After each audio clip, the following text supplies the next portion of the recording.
Hey everyone, and welcome. Today we're diving into one of the most powerful psalms about God's majesty, Psalm 99. In this devotional, which is brought to you by the You Need Faith in Jesus team, we're going to explore what it means to find a truly unshakable stability in what can feel like a very shaky world. So let's get right into it. It's a question so many of us carry, isn't it? When the world feels like it's spinning, full of chaos and uncertainty, where do you plant your feet? Where do you find something solid, something that won't move? Well, the psalmist has a very clear answer for us: an unshakable throne and a completely unchanging king. You know what I absolutely love about this psalm? It wastes zero time.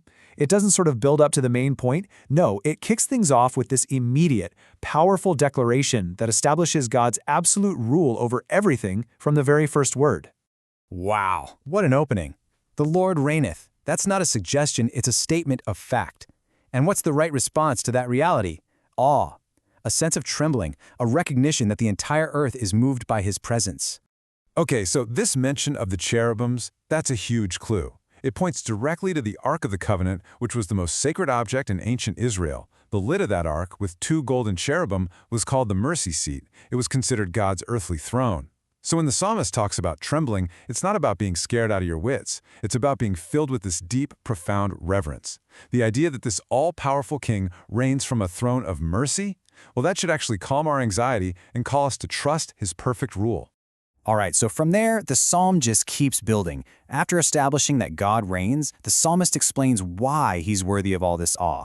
And it all comes down to his character, which is all wrapped up in his name. So, the psalmist says God is great in Zion and high above all the people. But then we hit this line, "Let them praise thy great and terrible name." And you might be thinking, terrible? Wait, what does that mean? It definitely sounds a little strange to us today. And this is where, a little context goes a long way. In the King James language, terrible doesn't mean bad or evil. Not at all. It means awesome, fearsome, inspiring a profound sense of reverential fear. It's a name so great, so powerful, that it should literally make us pause and feel the weight of his glory. And right here we get the very first refrain of the psalm, and it is the reason for everything, for it is holy. His name is worthy of praise because his very nature is holiness itself, absolute purity, completely separate from sin, and utterly unique. This is the bedrock of it all. So, think about what we've established. We have a king who's all-powerful, and he's perfectly holy. So the next logical question is, what does he do with all that power? Well, the psalmist makes it crystal clear. His strength isn't just raw force. It is perfectly combined with his love for what is right. I just love the language here. It's so active. He doesn't just tolerate justice, he loveth it. He doesn't just hope for fairness, he actively doth establish it and executes it. His rule isn't passive. It's this active, powerful force for good in the world. And let's be honest, that is such a huge comfort, isn't it? Especially when you look around at the world today. Unlike human rulers who can be driven by whims or corruption, God's reign is founded on these unchanging principles of equity and righteousness. We serve a king who is the very definition of justice. Okay, so if we have a king who is sovereign, holy, and just, what's our response supposed to be? Well, the psalmist tells us point blank exactly what our posture should be before him. It's really a two-part command.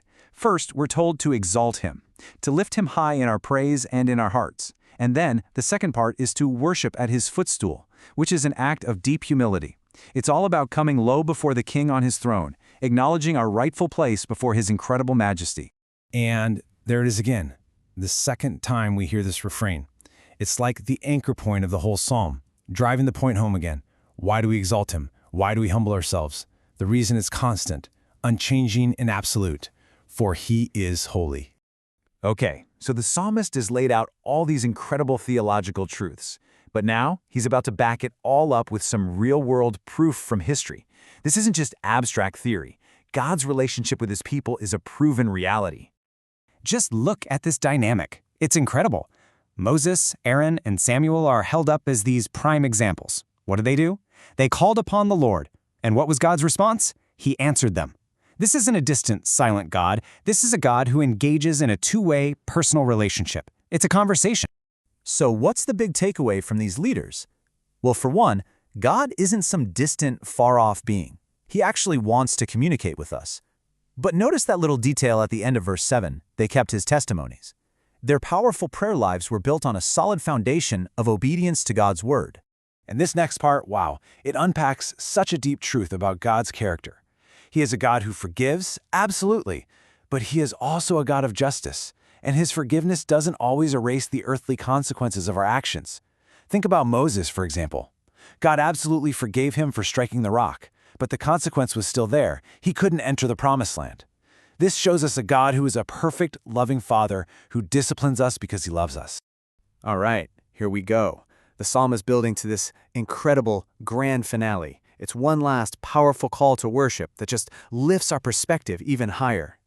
And did you notice the amazing progression here? Back in verse 5, we were called to worship at his footstool, but now we're summoned to his holy hill, which is Mount Zion itself.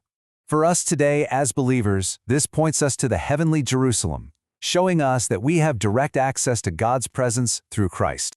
And here it is, for the third, final, and most powerful time, the psalm drills down to the one central truth. The reason for our awe, the reason for our praise, the reason for our submission, the reason for everything is simply this: for the Lord our God is holy. Okay, so we've walked through this amazing psalm, but the big question is, what do we do with it? How does this ancient text apply to our lives right now, today in the 21st century? Let's break it down into 4 really practical steps. Number 1, trust his rule. Because he is in control, we can genuinely let go of our anxiety and our need to control everything. Number 2, praise his character. Let's make a point to worship him for who he is, for his holiness, not just for what he does for us. Number 3, act with fairness. Because our King loves justice, we should reflect that same fairness and integrity in our own relationships.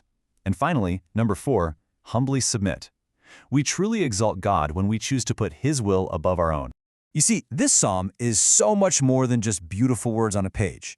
It's really an invitation, a challenge even. It moves us from just knowing about God to actively worshiping him in total awe. So the real question for all of us is, how are we going to put this into practice? How will you personally exalt the Lord this week?